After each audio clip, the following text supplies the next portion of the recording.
signs out. You are betraying democracy when you assassinate suspects. You are a traitor to democracy. If the Capitol Police will clear the room, please. Chairman Feinstein, Vice Chairman Chambliss, members of the committee, I am honored to appear before you today as the President's nominee to... Would you halt, please? We'll ask the police to please remove this woman. Has made numerous sacrifices over the years. Would you pause, Mr. Brennan? If you would remove that individual, please, as quickly as you can. Thank you. And I'm very pleased to be joined today by my wife, Kathy, and my brother, Tom. I speak for the mothers. All right. We will stop again. My 92-year-old father, Owen, who emigrated from Ireland nearly 65 years ago.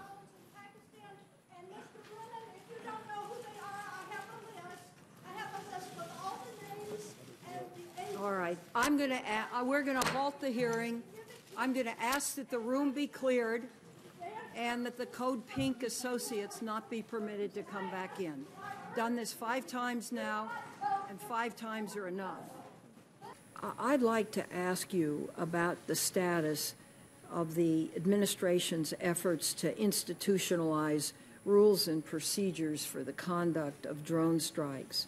In particular, how you see your role as CIA director in that approval process.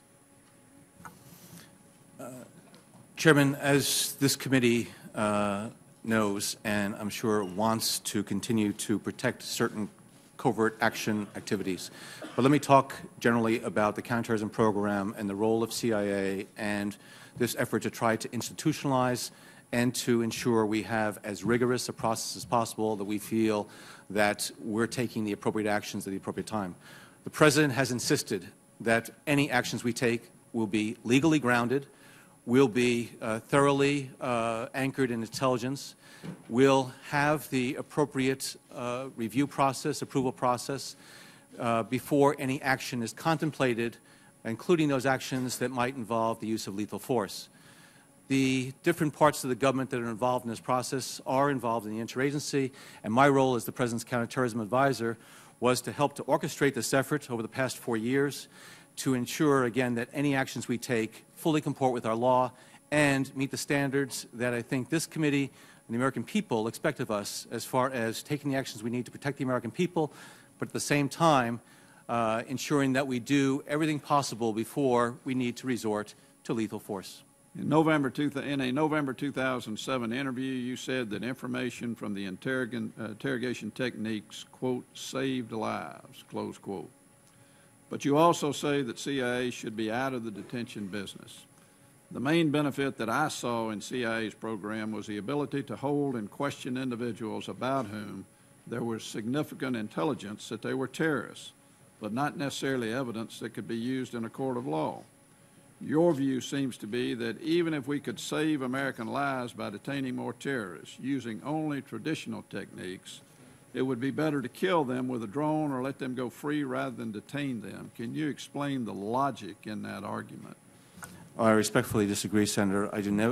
I never believe it's better to kill a terrorist than to detain him. We want to detain as many terrorists as possible so we can elicit the intelligence from them in an appropriate manner so that we can disrupt follow-on terrorist attacks. So I'm a strong proponent of doing everything possible short of killing terrorists, bringing them to justice and getting that intelligence from them. I clearly had the impression, as you said, when I was quoted in 2007, that there was valuable intelligence that came out from those interrogation sessions. That's why I did say that they saved lives. I must tell you, Senator, that reading this report from the committee raises serious questions about the information that I was given at the time and the impression I had at that time.